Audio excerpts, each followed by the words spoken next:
ஆண்டவர் இரட்சகர் இயேசுவின் இனிதான நாமத்தினால் உங்களை வாழ்த்துகிறேன். இந்த நாள் நம்முடைய ஆவிக்குரிய சிந்தனைக்காக லூக்கா எழுதின சுவிசேஷம் 22 அதிகாரம் 43 வசனத்தை வாசிக்கிறேன். அப்பொழுது வானத்திலிருந்து ஒரு தூதன் தோன்றி இயேசுவை பலப்படுத்தினான். எப்பொழுது கெத்செமனே தோட்டத்துக்கு தன் சிஷ்யர்களோடு போகிறார். பஸ்கா ஆசரித்த பின்பு அன்று இரவு அடுத்த நாள் சிலுவையில் அறையப்பட போகிறார். எல்லாவற்றையும் இயேசு நன்கு அறிந்திருந்தார். அவருடைய உள்ளமெல்லாம் உடைந்து போயிருந்தது. வேதனையோடு தன் சீஷர்களோடு பகிர்ந்து கொள்ளலாம் என்று சொல்லி பார்த்தால் சீஷர்கள் எல்லாம் அயர்ந்து தூங்க ஆரம்பித்து விட்டார்கள். கொஞ்சம் சற்று அப்புறம் போய் இயேசு ஜெபிக்கிறார். பிதாவே, இந்த பாதை எப்படி கடினமான பாதையாக எனக்கு இருக்கிறது, ஒருவேளை வேறு ஏதாவது வழி உண்டான்னு சொல்லி கேட்டு ஜெபிக்கிறார். இந்த பாத்திரம் என்னை விட்டு நீங்க கூடுமானால் நீங்கட்டும், ஆகிலும் என்னுடைய சித்தத்தின்படியெல்லாம் உங்களுடைய சித்தத்தின்படி ஆக்கடவு என்று 3 முறை ஜெபிக்கிறார். எந்த பதிலும் வரவில்லை. மாற்று வழியும் ஆண்டவர் ஏற்படுத்தி கொடுக்கவில்லை. அல்லது சற்று பிறகு கொஞ்ச நாள் போகட்டும் என்று சொல்லி கூட அந்த பாடுகளை நிறுத்தியும் வைக்கவில்லை. மாறாக தூதனை அனுப்பி இயேசுவை நம்முடைய பிதாவாகிய தேவன் பலப்படுத்துகிறார். யோசித்து பாருங்கள், மாற்றுப்பாதைகளை ஏற்படுத்தவில்லை. ஏனென்றால் தேவன் நியமித்திருக்கிற பாதை அதுதான். இயேசுவும் அதைத்தானே சொன்னார். தேவன் நியமித்த பாதையிலே தீர்மானித்தபடியே நான் போய்கொண்டிருக்கிறேன் சொன்னது போல பாடுகள் நிறைந்த, வேதனைகள் நிறைந்த, கஷ்டம் நிறைந்த பாதையில் தான் அவர் கடந்து போகிறார். ஆனாலும் எல்லாவற்றையும் தாங்கிக் கொள்கிறார், சகித்துக் கொள்கிறார். ஆனால் கெத்செமனேயில அடுத்து என்ன செய்வதென்று சொல்லி யோசித்து போராடும் பொழுது பிதாவாகிய தேவன் செய்த காரியம் ஒரு புதிய பலனை கொடுக்கிறார். தூதனை அனுப்பி பலப்படுத்துகிறார். எல்லா பாடுகளையும் வேதனைகளையும் சகிக்கக்கூடிய அந்த பலன் அதில் இருக்கிறது.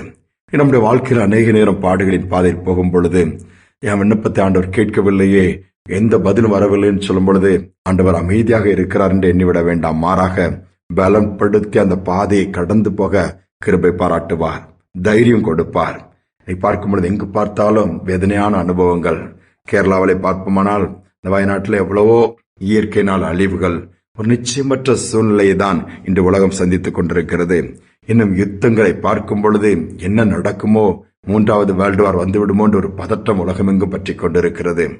கடைசி நாட்களில் நாம் வந்துவிட்டோம். எல்லா பக்கங்களிலும் நெருக்கங்களும் போராட்டங்களும் இழப்புகளும் நிறைந்த இந்த நாட்கள்ல நமக்கு தேவை உன்னதமான தேவனுடைய பலம். அந்த பலத்தினாலே தான் நாம் காரியங்களை சாதிக்க முடியும், தாண்ட முடியும், தப்பித்துக் கொள்ள முடியும். ஒரு அருமையான ஆண்டவருக்கு பயந்த குடும்பம். கணவர் வியாதிப்படுகிறார். மனைவி எவ்வளவோ ஆண்டவரிடம் போராடி ஜெபிக்கிறார். அந்த ஜெபத்திற்கு பதில் கிடைக்கவில்லை. மாறாக அந்த கணவன் கர்த்தருடைய சமூகத்துக்குள் பிரவேசித்து விடுகிறார். அவருடைய வாழ்க்கையின் ஓட்டம் முடிந்து விடுகிறது. அழுது கொண்டே இருக்கிறார். என் ஆண்டவர், என் ஜெபத்தை கேட்கவில்லையே, என் பிள்ளைகளை நான் எப்படி வளர்த்து ஆளாக்குவேன், என் நிலைமை இப்படி பரிதாபமாக போய்விட்டது என்று சொல்லி அழுது கொண்டே இருக்கிறார். 1 நாள் 2 நாள் 3 நாட்கள் எத்தனையோ பேர் ஆறுதல் சொல்லியும் ஆறுதல் படுத்த முடியவில்லை. ஒரு நாள் ஆண்டவர் பேச ஆரம்பித்தார். என் மகளை, நீ எத்தனை நாள் தான் அழுது கொண்டிருப்பாய்? அந்த மகள் சொன்னார், அந்த சகோதரி சொன்னார்கள், அப்புறம் என்ன ஆண்டவரை செய்வது, எனக்கு நீ என்ன இருக்கிறது? இல்லை, நீ என் சமூகத்திற்கு வா, வந்து காத்திரு என்று சொல்லுகிறார். சமூகத்துக்கு வந்து அங்கே காத்திருக்கும் பொழுது ஆண்டவர் என்ன பண்ணுகிறார்? பலப்படுத்துகிறார், தைரியம் கொடுக்கிறார், தமது பிரசன்னத்தினால் நிரப்புகிறார். பலம் கொண்டு திடமானதா இருந்த காரியத்தை செய், அவனிட்டு விலக மாட்டேன்.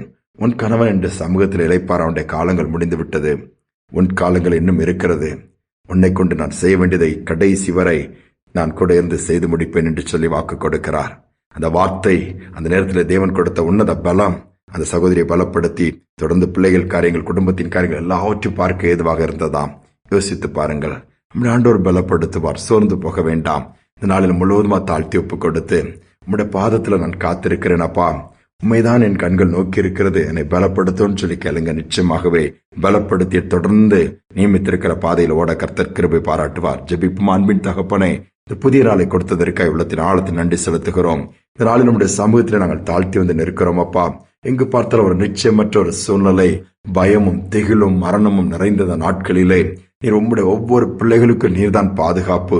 சோர்ந்து போகிறவருக்கு நீர் பலன் கொடுக்கிற தேவன் என்று வேதத்திலே வாசிக்கிறோம். ஒரு புதிய பலத்தில் அந்த நேரத்தில் ஒவ்வொருவரையும் நீர் இடை கட்டி அப்பா தட்டி கொடுத்து தூக்கி நிறுத்தி நியமித்திருக்கிற பாதையில தொடர்ந்து நம்முடைய நாமத்தை மகிமைப்படுத்தும்படியா ஓட நீர் அனுக்கிரகம் பண்ணுவீராக.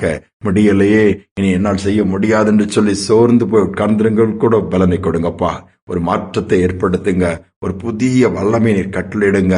ஒரு தொடுதல் போதும், அல்லது நம்முடைய வார்த்தை போதும், சூழ்நிலை மாறிடும், இருள் வெளிச்சமாய் மாறிடும். அந்த கிருபை இதை கேட்கிற ஒவ்வொருவருக்கும் உண்டாகட்டும். துதி கனமகிமை ஏற்றுக்கொள்ளும். இயேசுவின் நாமத்தில் வேண்டிக் கொள்கிற நல்ல பிதாவே, ஆமேன், ஆமேன். நம்மை பலப்படுத்த ஆண்டவர் காத்துக் கொண்டிருக்கிறார். புது பலத்தினால் தரிப்பிக்கப்படுவோம், நிரப்பப்படுவோம்.